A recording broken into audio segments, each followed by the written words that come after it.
میں انہیں کبھی معاف نہیں کروں گی، اس نے بے بس ہوتے ہوئے کہا تھا اور علیہ کے گلے لگتے روئے تھے۔ میری وجہ سے آپ کی فرینڈ شپ بیٹر پینٹ سے خراب ہوئی، آپ کی خوشیاں نہیں علیہ، تمہاری وجہ سے نہیں، یہ ان کی اپنی حرکتوں کی وجہ سے ہوا ہے۔ اچھا ہوا وقت سے پہلے ہی چند گنے چنے ہوا ٹوٹ کر چکنا چور ہو گئے۔ پہلی منزل پر ہی ایسا برا گرایا انہوں نے کہ دوبارہ کبھی ہم سفر بننے کی مجھے چاہ ہی نہ ہوگی۔ اسے اپنے چہرے سے آنسو کو بے دردی سے رگڑتے ہوئے کہا تھا، دل کے کچلے جانے کی تکلیف اس کی روح میں تحلیل ہو رہی تھی۔ خواب نگر کی کچھ دیر پہلے کی بنی ہوئی چھوٹی سی جھونپڑی کسی ریت کے ٹیلے کی طرح تیز ہوا کے طوفان سے مہدم ہوئی تھی۔ چلے اذان پائی آئیں گے، پھر اس پر بات کریں گے، ابھی ریسٹ کرو تم۔ مجھے بھی بہت نیند آ رہی ہے۔ بہت پر قابو پاتے اس ننھی جان کی بیماری کا خیال کرتے اسے اپنے ساتھ لیے بھی اٹھے تھے۔ مجھے نیند نہیں آ رہی، اسے اس کے ساتھ چلتے ہوئے کہا تھا۔ کوشش کرو گی تو آ جائے گی، اسے اس کو روم میں جا کر لٹاتے ہوئے کہا تھا۔ آپ کس کو بہلا رہی ہیں، مجھے یا خود کو؟ اس نے لیٹتے ہوئے کہا تھا۔ ہم دونوں کو اس ٹائم ایک دوسرے کی اسٹرینتھ بننا ہے۔ وہ بھی اس کے ساتھ آ کے لیٹے تھے۔ علیہ کوشش کرو سونے کی، سب ٹھیک ہو جائے گا، کہتے اس نے لیمپ لائٹ آف کی تھی اور روح دوسری طرف کر کے لیٹے تھے۔ علیہ نے بھی روح دوسری طرف کا لیا تھا۔ دونوں ایک دوسرے سے مزید کچھ ڈسکس نہیں کرنا چاہتے تھے، کچھ کرتی بھی ڈسکس تو کیا کرتی، بے آواز آنسو سے سب ٹھیک ہونے کی دعا ہی کر سکتی تھی۔ وہ میرا یونی فیلو ہے، نوٹس کی وجہ سے جھگڑا ہوا تھا۔ یہ دونوں ماہر بھائی کے دوست ہیں۔ عمل نے تو ویسے ہی ویڈیو سینڈ کر دی ہوں گی، ہو سکتا ہے کسی اور کی کرنی ہو۔ جھوٹ سراسر جھوٹ، بابا نے تو کبھی بھی ہمیں جھوٹ بولنا نہیں سکھایا تھا۔ زارا وہ آنکھیں باندھ کے اس کے جملے یاد کرتے رو رہے تھے۔ آئی لو یو، میں بلا اپنی زندگی کو کیسے ڈچ کر سکتا ہوں؟ ٹرسٹ می میری سانس، میں ہمیشہ تمہارے ساتھ رہوں گا، بڑے پاپا کو بھی بنا لوں گا، اپنا خیال رکھنا۔ اس کے کان میں سبحان کے جملے کی باز گشت ہو رہی تھی۔ کہیں مجھ سے پیار بھی تمہاری کسی پلان کا حصہ تو نہیں تھا؟ تم بھی کچھ بھی کر سکتی ہو سبحان جعفر، میں تو برباد ہو جاتی اگر میں تمہارے دکھائے گئے پیار کے تلسماتی حسا میں بہ جاتی۔ تم نے مجھے چاروں ہانے چت کر دیے۔ ہنستے ہوئے تم تو میرے دل میں میرا مذاق بھی اڑاتے ہوگے کہ دیکھو کیسے دشمن کی بہن کو میں نے زیر کر دیا۔ جان بوجھ کر تم یہاں آئے، تم نے میرے اپارٹمنٹ کے ساتھ اپارٹمنٹ لیا تاکہ میرے قریب رہ کر مجھے اپنے فریم میں پھنسا سکو، مجھ پر نظر رکھ سکو، اپنے بدلے کی آگ ٹھنڈی کر سکو۔ میں بھی سوچ نہیں سکتی تم اتنے گھٹیا نکلو گے۔ یا اللہ تیرا شکر ہے تم نے مجھ پر اس دھوکے بعد کی حقیقت کھول دی۔ اب میرے دل کو بھی صبر دیتے میرے مالک۔ وہ شدت سے رو رہے تھے۔ ٹھیک ہو تم؟ سبحان نے زارا کے سر پر پیار دیتے ہوئے کہا تھا۔ جی میں ٹھیک ہوں۔ علیہ نہیں آئی؟ اس نے ادھر ادھر دیکھتے ہوئے پوچھا تھا۔ نہیں، وہ نشرہ کی طرف ہے، میں گیا تھا، بیل بجائی تھی مگر اس نے دروازہ نہیں کھولا، شاید اب تک سو رہی ہو، لیٹ نائٹ باتیں کرتی رہی ہوگی۔ اس نے اس کے ساتھ چلتے ہوئے کہا تھا۔ ویسے سبحان ایک بات یہ سمجھ نہیں ہے، تم تو کبھی بھی ہمیں کسی کی طرح بھی رات رکنے نہ دو، پھر علیہ کو کیسے اجازت دے دے؟ خیر ہے نا، کہیں کچھ گڑبڑ تو نہیں؟ اسے گھر میں بیٹھتے ہوئے کہا تھا۔ ہے بھی نہیں بھی، اسے گاڑی سٹارٹ کرتے مسکراتے ہوئے کہا تھا۔ واہ واہ، مطلب تم نے سوچ لیا؟ اس نے خوش ہوتے ہوئے پوچھا تھا۔ زارا میں اسے شادی کرنا چاہتا ہوں، آئی لو ہر، پتہ نہیں کب کیسے، but I need Hare in my life, whole life. اسے بغیر کسی لگی پٹی کے اس نے کہا تھا۔ That's great, happy for you, چلو تم نے اپنے بارے میں کچھ سوچا، اس کو بتا دیا کیا؟ اس نے خوش ہوتے ہوئے کہا۔ ہاں بتا بھی دیا، اپنے لیے منا بھی لیا، تھوڑے سے اندیشات ہیں اس کو، مگر وہ اندیشات میری محبت مٹا دے گی، وقت کے ساتھ ہی سب ٹھیک ہوگا۔ اس نے پختہ لہجے میں کہا تھا۔ اللہ تم دونوں کی جوڑی ایسے ہی ہمیشہ سلامت رکھے، ایسے ہی تم ہمیشہ دونوں خوش ہو، بہت خوش میں تمہارے لیے، تم نے اپنی لائف میں آگے بڑھنے کا سوچا، اسے دل سے دعا دی تھی۔ تھینک یو، چلو اب تم جاؤ، میں آفس کے لیے نکل رہا ہوں، اور علیہ کے لیے کچھ بنا لو، جب تک وہ نہیں آتی بہت ناراض ہے تم سے، اب اس کا فیورٹ چاکلیٹ کیک بنا کر اسے منانا۔ صبح نے گاڑی کھڑی کرتے ہوئے کہا تھا اور وہ گاڑی سے اتر کر ہاں میں سر ہلاتی ہوئی مسکراتی ہوئی آگے بڑھے۔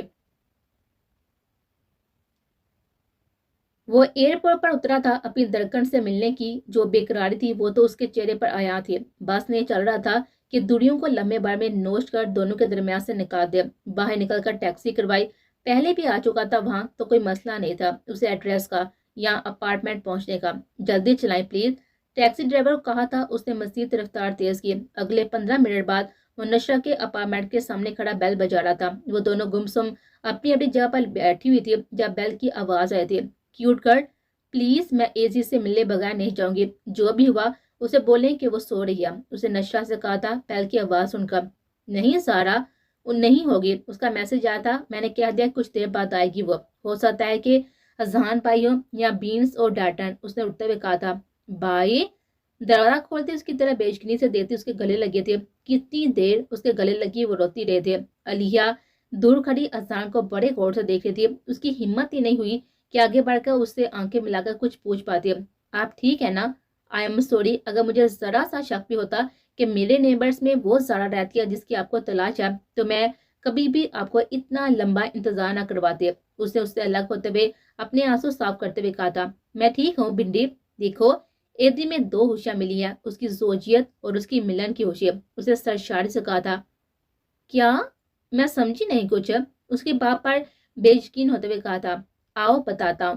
وہ اس کو ساتھ لیے قدم قدم چلتا علیہ کے پاس آیا تھا اور پھر اپنے ہاتھ اپنے سینے پر باندھے تھے اور بڑے غور سے دیکھا تھا اسے.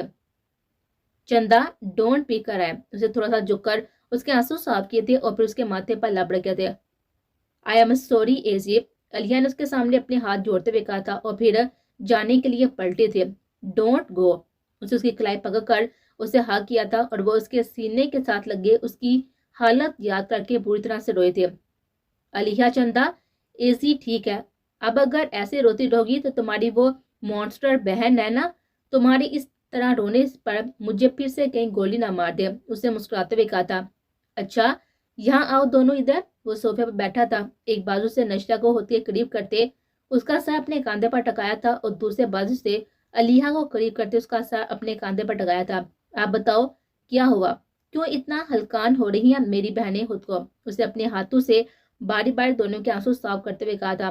آپ سنیں گے تو آپ کو بھی محبت سے, عشق سے اعتبار اٹھ جائے گا, نشتہ نے کہا تھا. اچھا, یہ بات ہے, تو پھر مجھے ایسا کچھ مت بتاؤ جو میری پاک محبت سے میرا اعتبار ہی چھین لے. اسے نرم لہجے میں مسکراتے ہوئے کہا تھا. آپ بہت بدل گیا ایزی. علیہ نے کہا تھا. اچھا, مجھے بتاؤ کس نے اغوا کیا تھا تم دونوں کو؟ کون تم دونوں کو یہاں پر لایا ہے؟ کیوں چھپتی پھر رہی تھی وہ بھی, تم بھی؟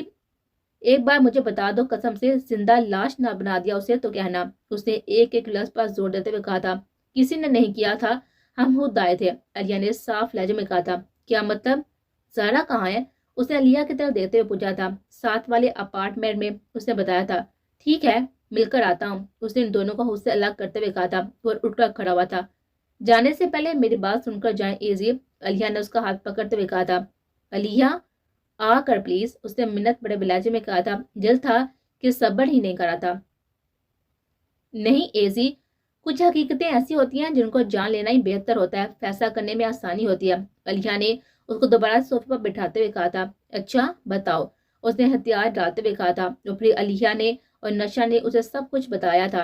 نہیں زارا, ایسا نہیں کر سکتی, وہ مجھے دھوکہ نہیں دے سکتی. اسے مجھ سے دور ہونا تھا تو مجھ سے کہہ دیتی, میں خود اسے چند دنوں کے لیے دور کر دیتا. خود سے دل پر پتھر رکھ کر اس کی ہاں کا انتظار کرتا. میرے لیے اس کی خوشی سے بڑھ کر تو کچھ بھی نہیں تھا. اسے دھواں دھواں ہوتے ہوئے چہرے کے ساتھ کہا تھا. ایزی, آپ اسے چھوڑ سکتے ہیں, پلیز سنبھالے خود کو, دور کریں ان فیلنگز کو جن کو لے کر آپ اسے خود پر ہیوی کیے بیٹھے ہیں. وہ اس قابل نہیں ہے, شاید وہ آپ کے سچے پیار کے قابل نہیں ہے. علیہ نے اس کو فیصلہ کرنے کا کہا تھا. نہیں چھوڑ سکتا. کالی حاکم بابا نے میرا اس کے ساتھ نکاح کروایا, کیسے چھوڑ دوں اسے جسے اس رب کے پاک محبوب کا واسطہ دے کر بڑی طرف کے ساتھ پایا ہے. اسے بے بسی سے اپنی آنکھوں کو نمی کو اپنے اندر اتارتے ہوئے کہا تھا اور پھر اٹھ کر باہر کی طرف بڑھ گیا تھا. اسے پہلے کہ زارا کے اپارٹمنٹ کی بیل بجاتا, نشا نے ہاتھ میں پکڑی چابی سے دروازہ کھلاتا اور وہ اندر گیا تھا. علیہ اور نشا بھی اس کے ساتھ اندر گئے تھے. اوپر والے فلور میں فرسٹ روم ہے ہمارا. علیہ نے آگے بڑھ کر اذہان سے کہا تھا اور پھر وہ دونوں الٹے قدموں وہاں سے واپس مڑتے بھی نشا کے اپارٹمنٹ میں آئے تھے. وہ درختے دل کے ساتھ اوپر گیا تھا. کمرے میں پہنچا تو الماری میں کوئی سفید آنچل لہراتا ہوا نظر آیا تھا. آ گئی تم, مجھے پتا ہے بہت ناراض ہو مجھ سے, بات بھی نہیں کرو گی, پر میرا حاکم بابا سے ملنا بہت ضروری تھا. ان سے مل لیا تو دل کو سکون آ گیا. نیکسٹ ٹائم تمہیں بھی لے کر جاؤں گی پکا, اور ہم اپنے پرانے والے گھر میں بھی جائیں گے بابا کی روح سے ملنے. ابھی میں نے تمہارے لیے تمہارا فیوریٹ چاکلیٹ کیک کی الماری کے اندر گھسی. وہ کب سے بول رہی تھی, پھر اچانک بولتے بولتے سر باہر نکلا تو سامنے نظر پڑنے پر زبان دانتوں کے ساتھ چپک گئے.